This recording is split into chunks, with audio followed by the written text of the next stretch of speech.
Big TV భక్తి సమాచారం WhatsApp ఛానల్లో జాయిన్ అవ్వండి. అన్ని విశేషాలు ఎప్పటికప్పుడు తెలుసుకోండి. జయ హనుమాన్ జ్ఞాన గుణ సాగర జయ కపీశ తిహు లోక ఉజాగర రామదూత అతులిత బలధామ.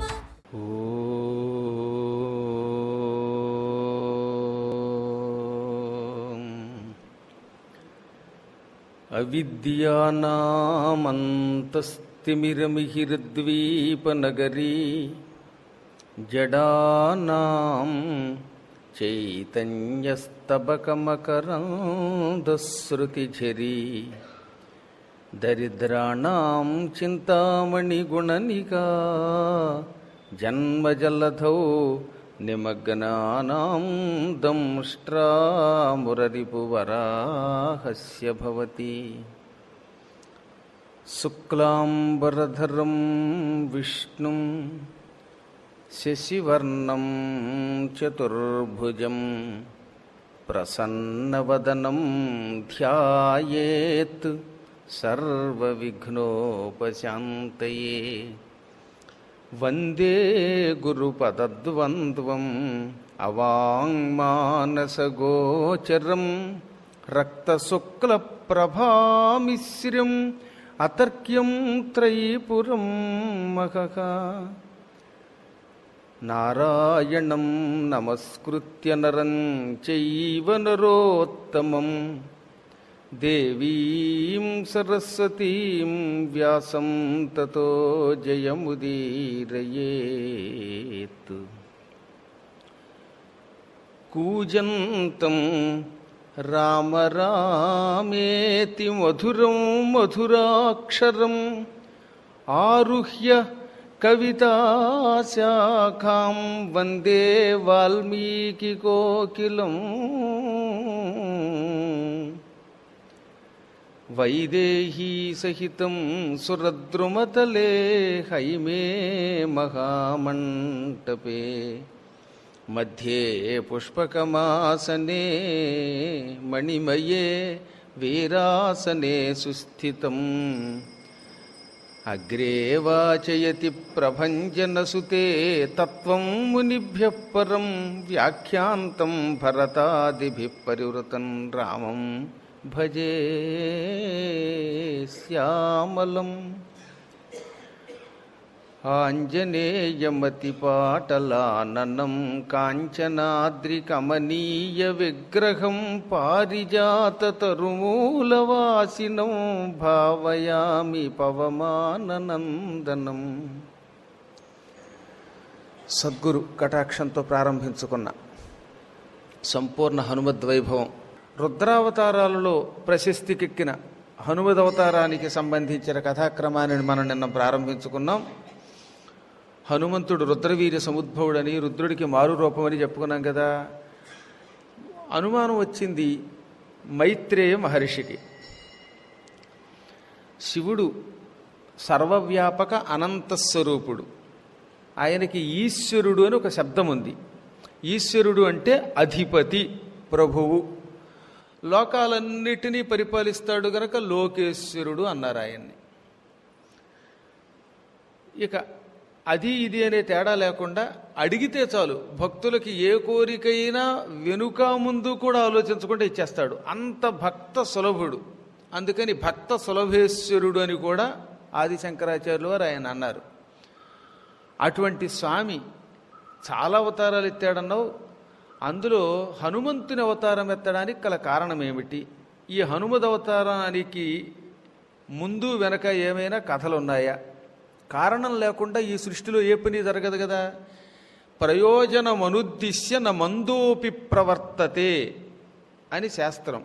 అనగా ఏదో ఒక ప్రయోజనమును కోరకుండా, లాభం లేకుండా ఎవడు ఏ పని చేయడు. దాని అంతరార్థం అది. ప్రయోజనమనుద్దిశ్య అంటే ఏదో ఒక లాభం లేకుండా, లాభాపేక్ష లేకుండా ఈ సృష్టిలో ఎవడైనా ఏదైనా పని చేస్తాడా? ఒకసారి ఆలోచించండి. మనం ఎవరైనా ఈ లాభం లేదనుకుంటే ఏ పనైనా చేస్తామా? వింటున్నాం కదండి పురాణం అని అడగచ్చు కొంతమంది. పురాణం వినడం వెనకాతలు కూడా ఒక అంతరార్థం ఉంది. ఆనందమో పుణ్యమో హనుమత్ చరిత్రల వంటి వింటే సంపదలు బాగా వస్తాయని పదే పదే పెద్దలు చెప్పారు గనక సంపదల మీద అపేక్ష ఏదో ఒక అపేక్ష ఉంటుంది. అది ఇది అనే తేడా లేకుండా మొత్తం మీద కోరిక లేకుండా ఎవ్వరూ ఏ పని చెయ్యరు.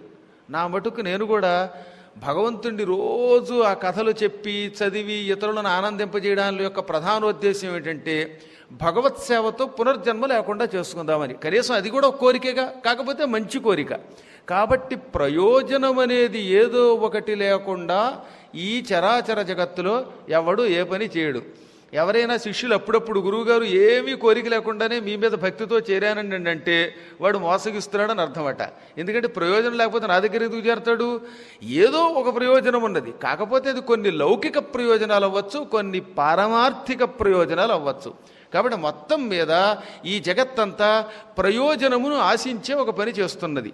ఏ ప్రయోజనం లేకుండా భగవంతుడు సరదా కోసం అవతారములు ఎత్తడు కదా.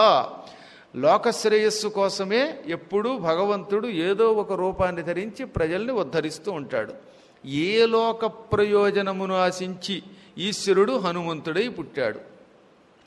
హనుమంతుడి రూపంలో ఉన్న ఆయనని ఎవరెవరు ఆరాధించారు ఇవన్నీ చెప్పమని ఒకప్పుడు మైత్రేయ మహర్షి పరాశరుణ్ణి నైమిషారణ్యంలో అడిగాడు. మైత్రేయుడు అంటే ఎంతో గొప్ప వ్యక్తి అని నిన్న కూడా మనం ప్రారంభంలో చెప్పుకున్నాం.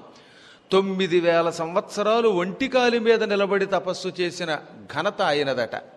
వేసవి కాలంలో చుట్టూత పంచాగ్నిహోత్రాలు పెట్టుకుని ఆయన ఒకప్పుడు బదరికావనానికి దగ్గరలో తపస్సు చేశాడు. అసలే వేసవికాలం. ఆ వేసవికాలంలో చుట్టూ 5 అగ్నిగుండాలు పెట్టుకున్నట్ట. వేసవికాలంలో ఉపన్యాసం వినేటప్పుడు పైన ఫ్యాన్లు ఏసీలు పెట్టుకుంటే కూడా బాబో ఇంకా వేడిగా ఉంది, చెమట కారిపోతుంది గురువుగారు అంటున్న వాళ్ళని చూస్తున్నాం కదా, ఎంత కష్టం ఇది. అటువంటిది అసలే వేసవికాలం అంటే 5 అగ్నికుండములు చుట్టూ పెట్టుకుని ఆ మధ్యలో కూర్చుని కఠోర దీక్షతో శివుడి కోసం తపస్సు చేసిన పరమ భక్తుడు, నిష్ఠాగరిష్ఠుడు, సాధకుడు మైత్రేయుడు. అసలు ఆయనకి మైత్రేయుడు అనే పేరు అలాగే వచ్చింది తెలుసిన.